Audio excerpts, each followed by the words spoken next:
오늘 함께 보실 하나님 말씀 마가복음 15장 16절에서 20절까지의 말씀입니다. 마가복음 15장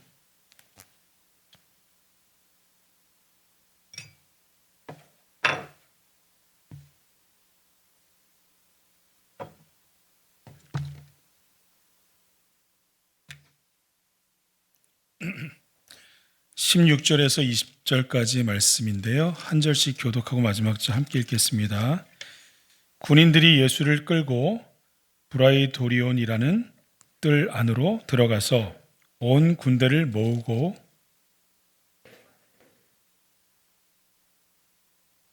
경례하여 이르되 유대인의 왕이여 평안할지어다 하고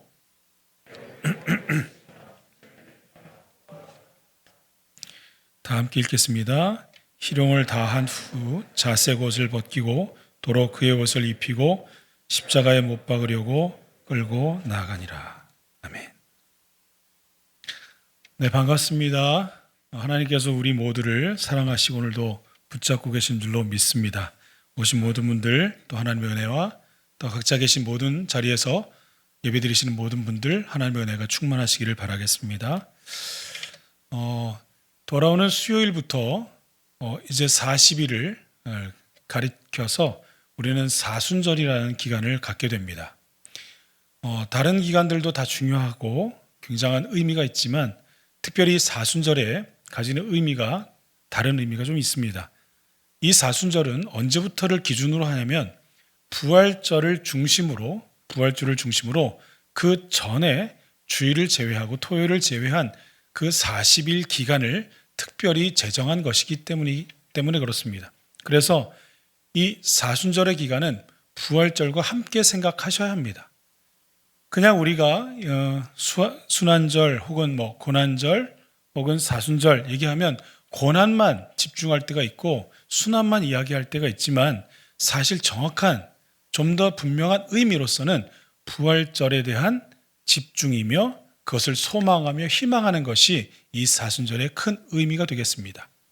그래서 이 사순절을 보낼 때 특별히 부활절을 생각하고 주님의 고난을 함께 동참한다고 하는 요 중심적인 생각을 꼭 가지고 계셔야 합니다. 제가 저를 돌아보니까 제가 고난주간, 특별히 사순절 기간에 뭘 했었는가 가만히 보니까 이 고난만 너무 생각했던 것 같아요.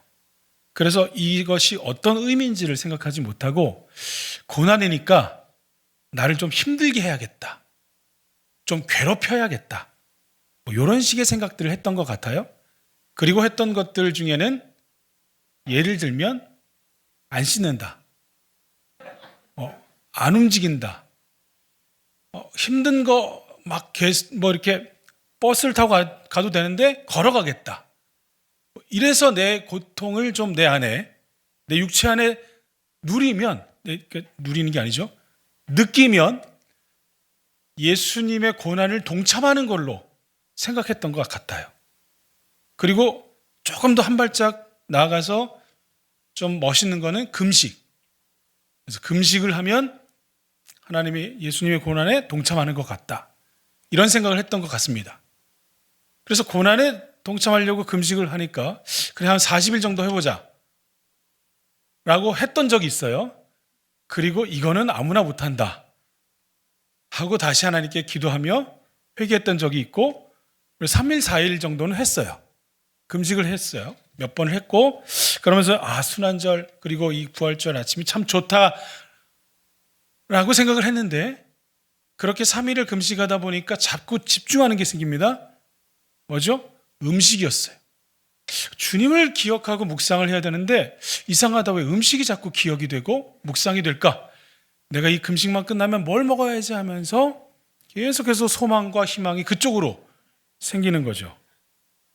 그리고 그 기간에는 괜히 보지도 않던 패션 오브 크라이스트 그 영화를 틀어놓고 괜히 눈물을 짜는 거예요. 그러면서 눈물이 안 나면 내가 지금 굉장히 강팍하다. 난 지금 굉장히 영적으로 탁해 있다. 이 영화를 보면서 나는 반드시 이 장면에서 울어야 되는데 눈물이 나지 않는다. 막 이러면서 제 스스로를 막 이렇게 질책했던 기억이 납니다. 중심이 흐트러진 거죠.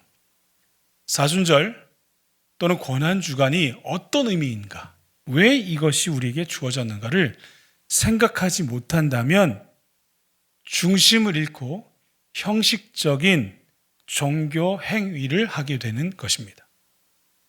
이번 주부터 사순절 시작합니다. 여러분, 어떤 마음으로 이 사순절을 보내시겠습니까? 형식적인 종교에는 많아요. 우리도 형식적인 종교인으로 얼마든지 빠질 수 있습니다.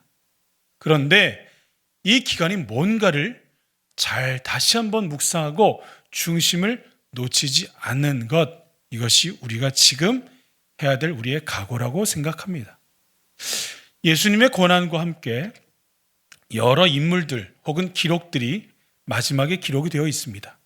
그리고 이 기록들을 쭉 하면서 많은 사람들의 이야기들이 나오고 있습니다. 그 중에 예를 들면 한 여인의 이야기가 나오죠. 13장에 한 여인의 이야기가 나옵니다. 14장에. 네.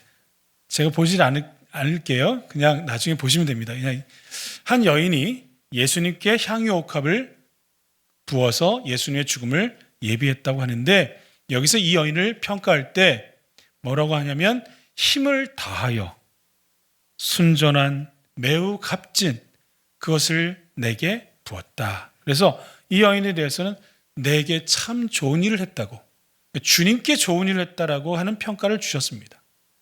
그런데 그 외의 사람들 얘기를 들어보다 보면 가룟 유다는요, 예수님을 팔려고 그들, 다시 말하면 제사장과 장로들과 서기관들이 기뻐하는 대로 계속해서 기회를 찾는 가룟 유다의 모습을 기록하고 있습니다. 또요, 제자들은 어땠습니까? 제자들은 예수님을 같이 가서 기도하자라고 예수님이 요청하셨을 때 잠을 자고 그들의 육신을 이겨내지 못하는 그러한 육신의 한계에 빠져있는 제자들의 모습을 기록하고 있습니다. 그냥 사건적인 기록이 아니고요, 예수님께서 지금 순환을 통해서 하시고 싶은 말씀이 있는 거예요. 그런 기록들이 그들의 모습의 반응 속에 있었습니다. 그런데 그 중에 한 부류가 또 있는데 누구냐면 군인들이었어요.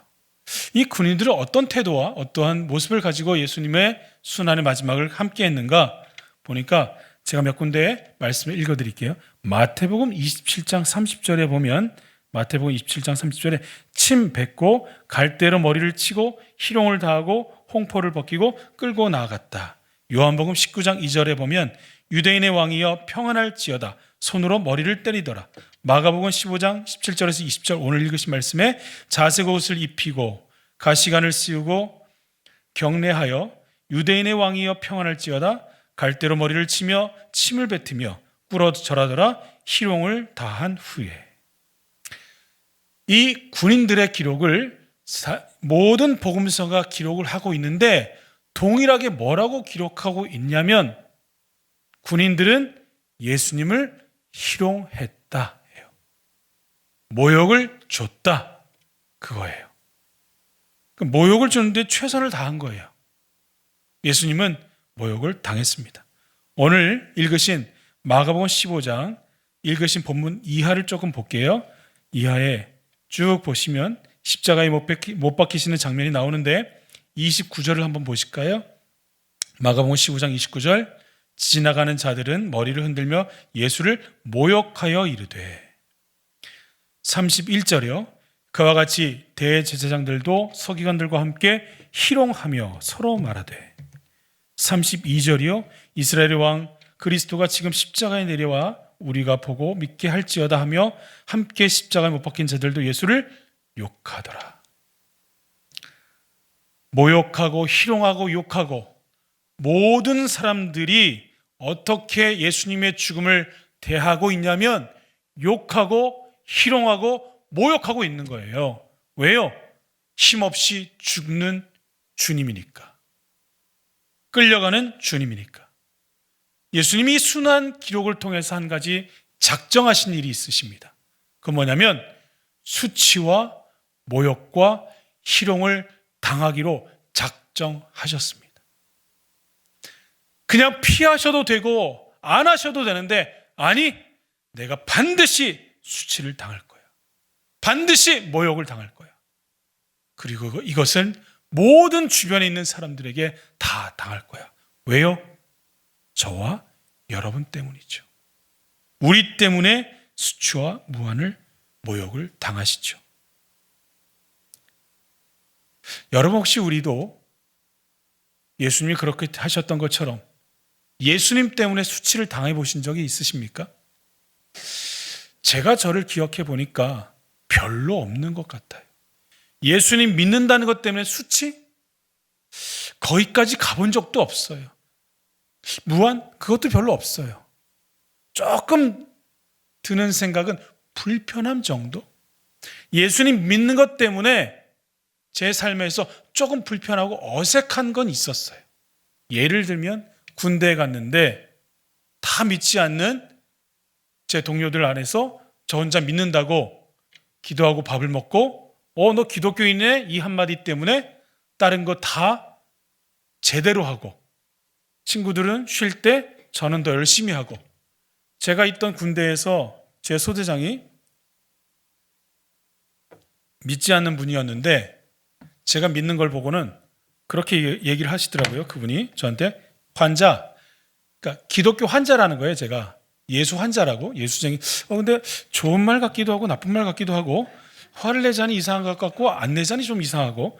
그래서 전 환자 취급을 당하고 계속해서 주목을 당했어요. 주목을 당하면서 제가 하는 모든 행동에 대해서 그분이 다 감시하더라고요. 감시 아닌 감시를 하면서, 야, 너 환자가 그렇게 해도 돼? 그러는 거예요. 야, 환자가 너 기도 안 하고 밥 먹어? 너 환자가 청소 안 해? 환자가 맨날 이렇게 일찍 일어나서 나가? 이런 식으로. 그래서 저는 환자여서 더 열심히 했었어야 돼요. 비아냥도 참아야 했고, 그렇게 저를 바라보는 눈도 기쁜 마음으로 웃으면서, 환자라는데 좋아가지고 저 환자예요, 감사해요 하면서 그분의 모든 것을 불편을 감수한 적은 있더라고요. 그런데 예수님처럼 수치와 모욕을 당하거나 이렇게 비난을 당한 적은 많지 않았습니다. 거의 없었습니다. 예수님이 수치와 무한을 당하시는 동안에 제자들은 잠을 잤고 가룟유다는 예수님을 팔 생각만 했고, 대제사장들과 서기관과 장로들은 예수님을 비난할 힐난한 건수만 찾았고, 빌라도는 예수님을 정치적으로 이용하기만 앞섰고, 헤롯은 예수님에게 호기심만 가져서 예수님에게 묻기만 했고, 누구 하나 예수님 편에 서서 지금 당하고 있는 이 고난에 대해서 생각하거나 예수님과 함께 동참하고 있던 사람은 아무도 없었다는 것입니다. 우리가요, 그와 같은 부류의 사람이 돼서는 안 될 줄로 알아요. 예수님의 순환이 예수님 혼자 당하시는 것으로 그렇게 끝나면 결코 안 됩니다. 함께 동참하셔야죠. 왜 예수님이 순환을 당하시는지 생각하고 묵상해서 함께 동참을 하셔야죠. 오늘 성경을 읽다가 제가 한 가지 좀 걸리는 부분이 있었습니다. 그건 누구냐면 주목되지 않았던 부류였던 아까 말씀드린 군인들이었어요. 별로 주목이 되지 않죠. 다시 한번 오늘 말씀 볼게요. 오늘 말씀 보시면 15장 17절에서 20절에 보면, 자색 옷을 입히고 가시관을 엮어 씌우고 격려가 아닙니다. 경례하여 유대인의 왕이여 평안할지어다. 갈대로 머리를 치며 침을 뱉고 꿇어 절하고, 조롱하는 거죠. 희롱을 당한 후에 옷을 벗기고 다시 옷을 입히고 십자가에 못 박았다. 이게 무슨 말이냐면요, 조롱과 희롱의 끝판왕이라는 얘기예요. 그러니까 예수님을 희롱했던 많은 부류들이 있었지만 군인들처럼 그렇게 집요하게 또 다양하게 예수님을 희롱했던 자들은 없었어요. 군인들이 아주 특별하게 예수님에게 희롱의 모든 것을 다 했던 거예요. 왜 그랬을까요? 군인들은 왜 그랬을까요? 명령에 순종했기 때문일까요? 그냥 왔는데 보니까 그 군인으로서 사는 게 너무 힘들어서 예수님한테 일부러 시비를 걸고 있을까요? 왜 이럴까요? 그러면서 제가 이해 안 되는 본문이 하나 나왔습니다. 그건 24절이었습니다. 24절, 마가복음 15장 24절 함께 좀 찾으셨으면 읽어볼까요? 마가복음 15장 24절입니다. 함께 읽겠습니다. 시작. 십자가에 못 박고 그 옷을 나눌세 누가 그것을 가질까 하여 제비를 뽑더라. 왜 옷을 나눠 가질까요? 왜 제비를 뽑았을까요? 예수님이 잘 사시던 분이 아니잖아요. 그 옷이 뭐 화려했던 옷도 아니잖아요. 군인들이 옷이 필요했을까요? 군인들이 그 옷을 갖고 뭘 했을까요? 돈이 없어서 그 옷을 팔려고 예수님의 옷을 가져갔을까요? 왜 그랬을까요? 일단 예수님의 옷은요, 겉옷이 있고 속옷이 있고 여러 가지 종류의 그 옷에 걸치는 것들이 있습니다. 요한복음에 보면 똑같은 동일한 말씀에 이게 옷이 아니고 옷들입니다. 그래서 복수를 쓰고 있어요. 그래서 겉옷은 이 말씀에 의해서 그 요한복음 19장에 있는 말씀을 보면 네 등분을 해서 나눠 가집니다. 근데 속옷은요, 위에서부터 아래까지 통으로 짠 이음새가 없는 옷이에요. 그래서 그것을 나누지 않고 누가 하나 가져가라고 해서 제비를 뽑은 거예요. 그리고 옷들이기 때문에 허리띠와 신발까지 다 그들이 나누어 가졌습니다. 이것이 그들이 예수님의 옷을 어떻게 했는지예요. 근데 이게 여기만 쓰인 게 아니라 다른 복음서에도 또 써 있어요. 요한복음 19장 23절에서 24절 한번 볼게요. 요한복음 19장 23절, 24절에 보시면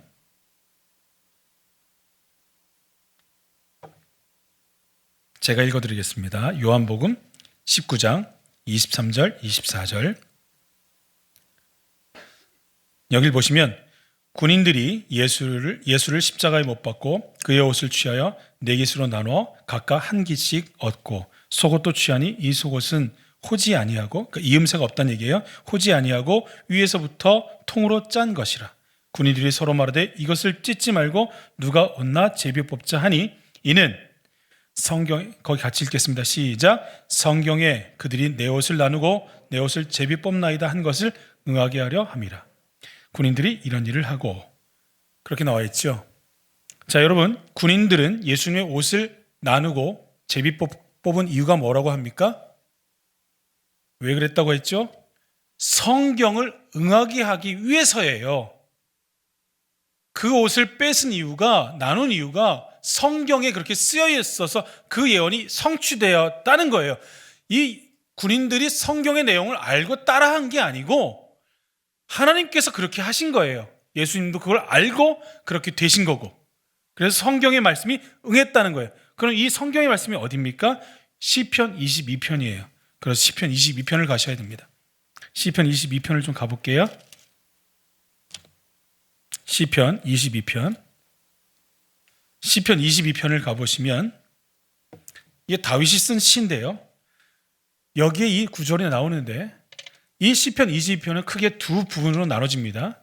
앞에 부분은 다윗의 자신의 처한 상황에 대한 비탄을 쓰고 있는 내용이고 뒷부분은 찬양의 이야기입니다. 그래서 하나님을 찬양하는 이야기로 굉장히 어조가 달라지는 그런 얘기입니다. 그런데 여러분, 구약에 있는 말씀을 신약에서 인용한다고 할 때 그냥 한 구절을 그냥 가져올까요? 아닙니다. 그 모든 맥락을 같이 가져오는 것입니다. 다시 말하면 그 말씀을 이용했다는 것은 그 구약에 있는 말씀이 그대로 받아들여지고 신약에서도 똑같이 풀이가 됐다는 뜻이에요. 그런 의미에서 22편을 주목해서 봐야 되는데 22편에 저와 함께 말씀을 좀 따라오시면 1절에 내 하나님이여 내 하나님이여 어찌하여 나를 버리셨나이까 어찌 나를 멀리하여 돕지 않으시며 내 신음소리를 듣지 아니하시나이까. 1절 뭐냐면 버리셨다는 거예요. 하나님이 기도해도 나를 버리셨고 나를 돕지 않는다, 이런 상황을 얘기하고 있어요. 2절에 내 하나님이여 내가 낮에도 부르짖고 밤에도 잠잠하지 아니하오나 응답하지 아니하시나이다. 하나님께 아무리 기도해도 하나님이 응답하지 않고 그래서 내가 버림받은 그런 상황과 환경에 있는 것 같다라고 생각하는 거예요. 6절, 7절, 8절을 보시면 나는 벌레요 사람이 아니라 사람의 비방거리요 백성의 조롱거리니이다. 지금 얼마나 자신이 비참한지 벌레와 같이 그리고 비방거리고 조롱거리가 됐다는 얘기를 해요. 7절 나를 보는 자는 다 나를 비웃으며 입술을 삐죽거리고 머리를 흔들며 말하되 8절 그가 하나님께 의탁하니 구원하실 걸 그를 기뻐하시니 건지실 걸 하나이다. 이게 현대어 성경은요 예수님을 믿으니 여호와를 믿으니 건져주실 걸 여호와가 좋아한다니 도와주실 걸 하면서 비아냥거렸다 이 얘기예요. 그러니까 지금 6절부터 나오는 말씀들은 비웃음과 조롱과 모욕을 당했다 그거예요.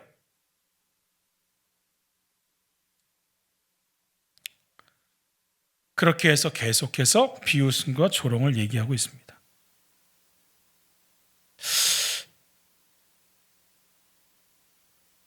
비웃고 조롱당하는 것에 대해서 우린 참 힘들어하죠. 제가 비웃음을 당하고 무시를 당하고 인정받지 못할 때 화가 많이 나는 것. 저희 부모님이 한 교회를 평생을 섬기셨어요.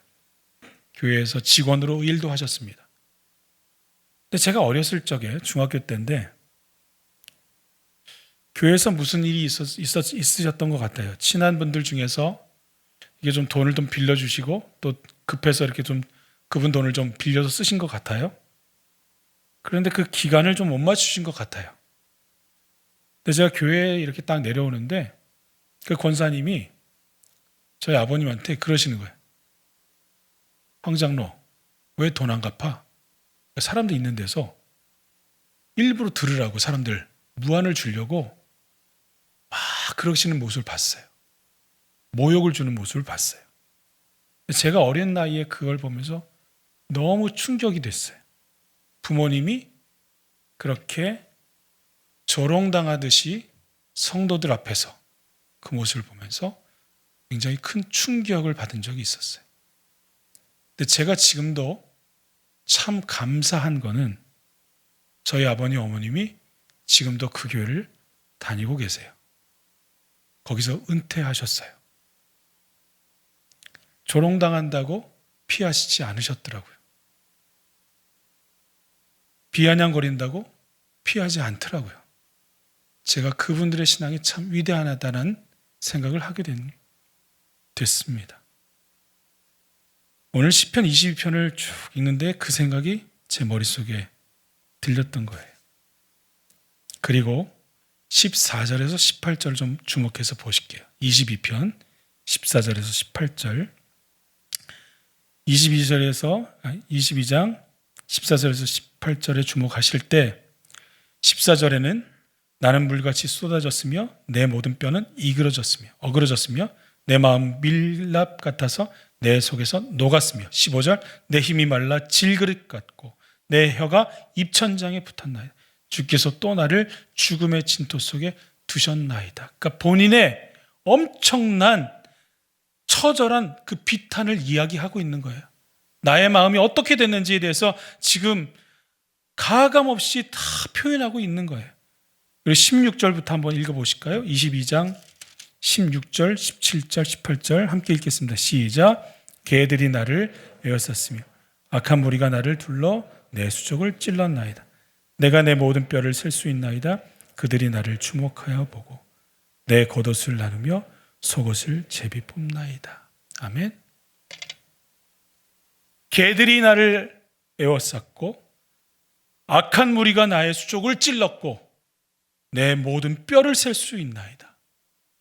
이런 나의 비참함의 끝판으로 갔을 때 맨 마지막에 하는 구절이 뭐냐면 내 옷을 나누며 내 속옷을 제비 뽑나이다. 이 말씀으로 끝나는 거예요. 그의 비탄이.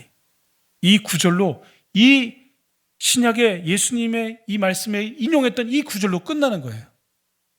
여기서요, 내 겉옷을 나누다 할 때 이 나눈다라는 이 말에 이 단어가 어떤 뜻이냐면요, 그 당시에는 구약에 전쟁을 벌이면 어떤 지역을 전쟁을 하고 그 지역을 완전히 점령을 한 다음에 뭘 하냐면 그 지역의 어떤 것을 취해요. 이걸 뭐라고 하냐면 전리품이라고 합니다. 그래서 내가 이 땅을 취했다, 이 땅을 완전히 초토화시켰다라고 하면서 하나를 취할 때, 그때 취할 때 쓰는 단어가 이 나누며라는 단어예요. 그러니까 옷을 나누고 속옷을 제비 뽑았다는 이 단어는 예수님께서 그 적들에게 완전히 초토화된 상태를 이야기하는 거예요.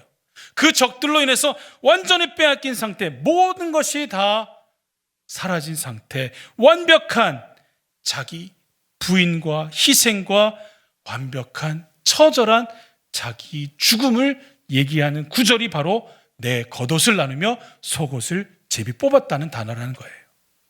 철저하게 죽은 상태, 아무것도 남지 않은 희망이 없는 상태, 이 구절을 예수님께서 가져오셔서 군인들을 통해서 이루신 거예요. 뭡니까? 내가 너희들을 위해서 모든 것을 다 내어놓았다, 모든 것을 다 쏟았다, 다 주었다. 어려운 속에서, 힘든 속에서 그 힘든 상황을 바라보는 게 아니라, 상태를 바라보는 게 아니라 하나님의 말씀을 이루기 위해서 주님이 그 마지막 순간을 이 군인들의 모습을 통해서 완성시키신 겁니다. 예수님께서 죽음 앞에서 이 옷을 그리고 속옷을 제비 뽑고, 이것은 주님께서 완전한 죽음 앞에서도 마다하지 않고 구약에 있는 그 말씀을 이루기 위해서 내가 여기까지 왔다라고 하는 구약 말씀의 성취를 갖고 있습니다. 성취의 의미를 가지고 있습니다. 그리고요, 시편 22편 22절부터 뭐가 나오냐면 하나님을 의지하는 찬양이 나와요. 내가 주의 이름을 형제에게 선포하고 회중 가운데 주를 찬송하라. 경외할지어다. 울부짖을 때에 들으셨도다. 여호와를 찾는 자는 그를 찬송할지어다 라고 하면서 예수님 그 찬양의 목소리로 바뀌는 거예요. 예수님께서 십자가에서 그렇게 죽으심으로 이 구약의 말씀이 다시 완성이 되는 거죠. 구약의 말씀을 가져와서 신약에서 완성을 시키셨지만 예수님께서 십자가에 죽으심으로 다시 이 구약의 말씀은 다시 완성이 되는, 둘 다 말씀이 완성되는 놀라운 역사가 있는 것입니다. 그럼 다시 한번 말씀으로 돌아오면, 오늘 말씀으로 돌아오시면 성경을 응하게 했다는 게 무슨 뜻일까? 성경을 응하게 했다라고 했을 때 이 뜻은요, 성취하다, 완성하다라는 의미가 있어요. 그러니까 구약에 있는 그 말씀을 이곳에서 성취했다라는 뜻이 있어요. 그래서 그 모든 고난 속에서, 비아냥 속에서 그 어려움을 이곳에서 완성했다. 내가 죽어도, 내가 어떤 어려움이 있어도, 어떤 환경에서도 하나님의 말씀을 이루기 위해서 넘어지지 않고 무너지지 않고 끝까지 뜻을 이루겠다, 하나님의 계획을 따라서 그 뜻을 완성하겠다 하는 하나님의 의지가 있는 것입니다. 그것이 예수님께서 말씀하신 성경을 응하게 하신 그 뜻입니다. 그리고 성경을 응하게 할 때 한 가지 더 봐야 될 것이 있습니다. 요한복음 19장 24절을 좀 볼게요. 요한복음 19장 24절입니다. 요한복음 19장 24절. 19장 죄송합니다. 7절. 17장 4절 죄송합니다. 17장 4절. 17장 4절입니다. 요한복음 17장 4절. 함께 좀 읽겠습니다. 시작. 아버지께서 내게 하라고 주신 일을 내가 이루어 아버지를 이 세상에서 영화롭게 하였사오니. 아멘.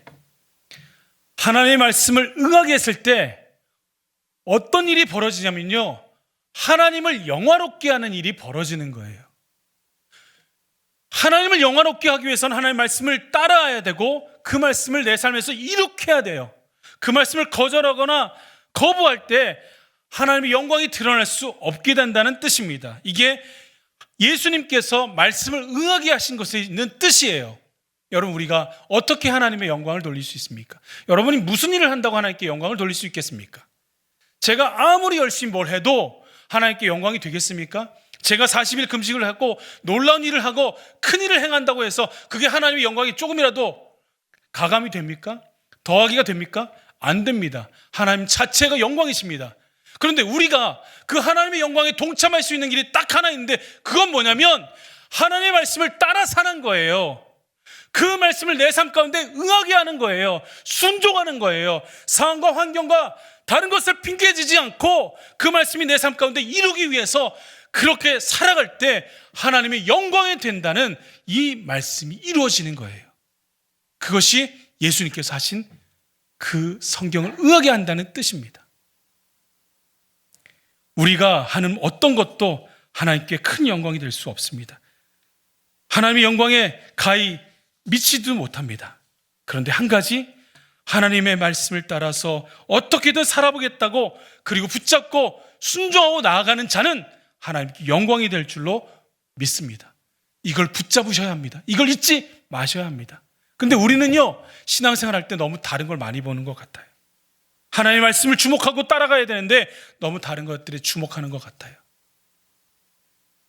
하나님의 말씀을 따라갈 때 오늘 말씀 보신 것처럼 자기 기분, 상황, 환경 탓하지 않잖아요. 그런데 우리는 조금만 가다가도 우리의 상황과 환경이 좀 틀어지면 못 따라가겠다고 주저앉을 때가 얼마나 많냐고요. 하나님 원망할 때가 얼마나 많냐고요. 제가 옛날에 섬기던 교회에서, 제가 섬기던 교구에 제가 열심히 섬기다가 한 권사님이 등록을 하고 그 가정이 다 등록을 했어요. 근데 그 권사님이 보니까 아프셨어요. 편찮으셨어요. 암에 걸리셨는데 그분이 암이었고 그 남편도 암이셨어요. 근데 또 딸이 한 분이 계신데 그 딸도 암이었어요. 셋 다 암이에요. 너무너무나 힘들었어요. 제가 그 집을 방문하면서 열심히 같이 기도했어요. 정말 기도하는데 놀라운 은혜가 있었고 우리가 함께 기도할 때 특별한 은혜가 있었어요. 그러고 나와서 몇 달이 지났는데 제가 찬양 인도를 했거든요. 예배 시간에.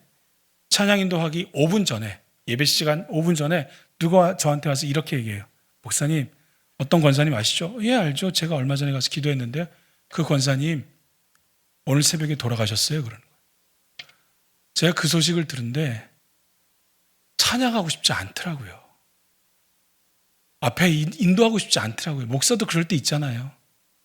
제가 얼마나 열심히 기도했는데. 그리고 나서 찬양 인도하려고 앞에 섰는데 그날 첫 번째 찬양곡이 기뻐하며 왕께 노래 부르리. 제가 하나님, 이게 뭡니까 이게 하나님. 잔인해도 이렇게 잔인하십니까? 그랬거든요. 다른 곡이면 차라리 제가 그래도 감정이라도 좀 추스릴 수 있지요. 이 곡은 안 됩니다 하는데 하나님이 제게 그때 이렇게 말씀하셨어요. 네가 어떤 상황에서도, 네 마음의 감정이 어떤 상황에서도 나를 찬양할 수 있고 나를 높일 수 있고 나를 따라올 수 있겠냐? 그러면 그게 나의 영광이 된다. 그 말씀하시는 거예요. 우리 핑계대지 말고 하나님을 좀 하나님으로 여기며 하나님의 말씀을 좀 따라가겠다고 싸우는 저와 여러분이 되시기를 부탁드립니다. 내 감정과 내 상황으로 주목하면 안 되죠. 안 되죠. 못하더라도 가야죠. 지금 이제 코로나로 굉장히 힘들잖아요. 힘들고 지난주에도 굉장히 힘든 시간들 저희 청년들 중에서도 많이 나오고 그러는 상황인데, 지난주 목요일에 제가 갑자기 이런 상황 때문에 갑자기 목요 찬양 설교를 하게 됐어요.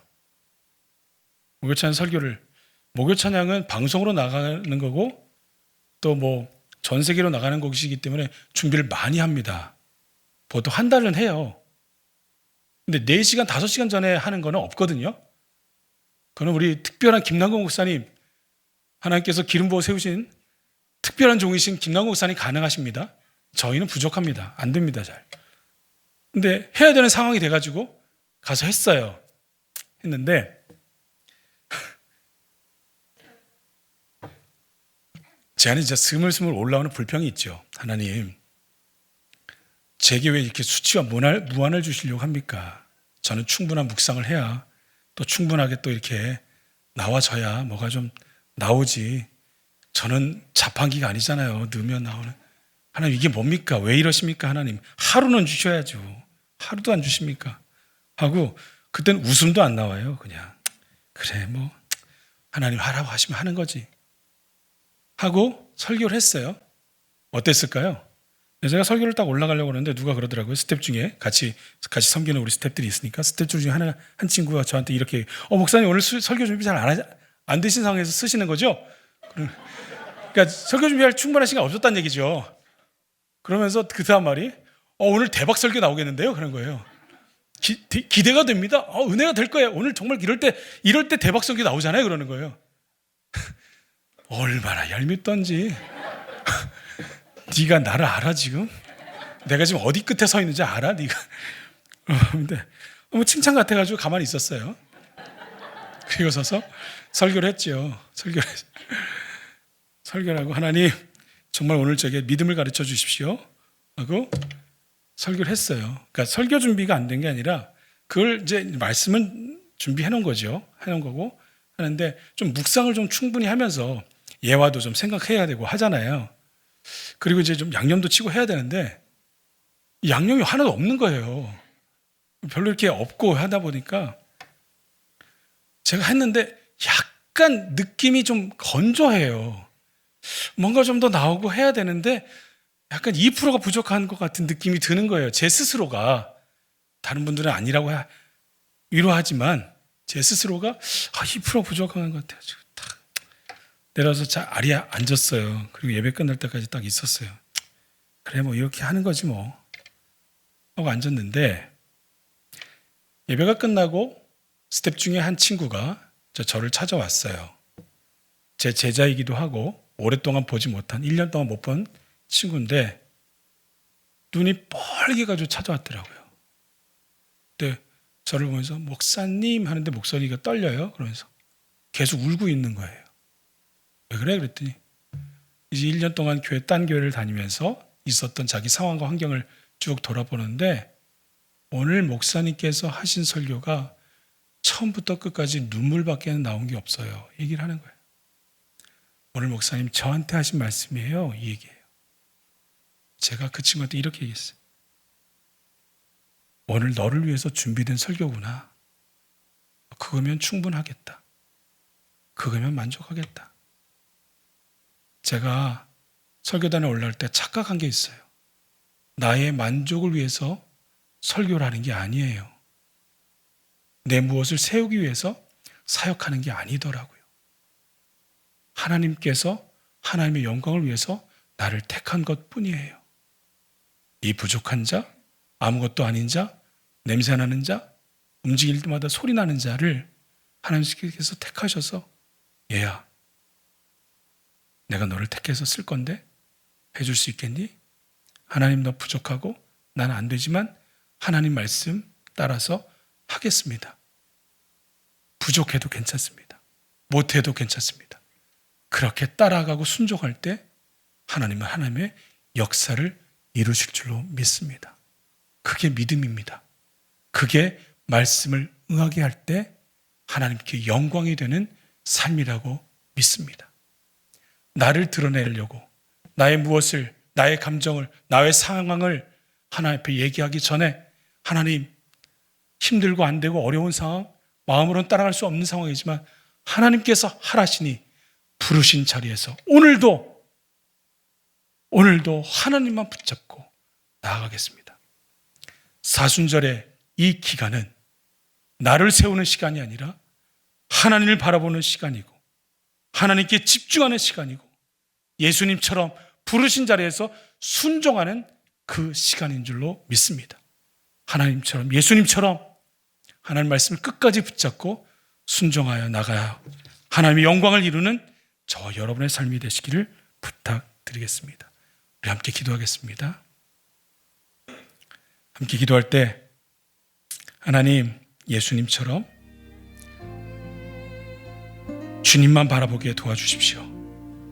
하나님의 말씀을 응하게 하기 위해서 자신의 모든 수치와 자신의 모든 감정을 내려놓고 하나님의 뜻을 이루었던 예수님처럼 나도 그 길을 걸어가는 삶이 되게 하여 주십시오. 부르신 자리 원망하고 불평하고 주저앉지 않게 도와주시고 하나님과 함께 이 길을 걸어가는 나의 삶이 되게 하여 주시옵소서. 우리 잠깐 우리 삶을 돌아보며 결단하며 기도하시겠습니다.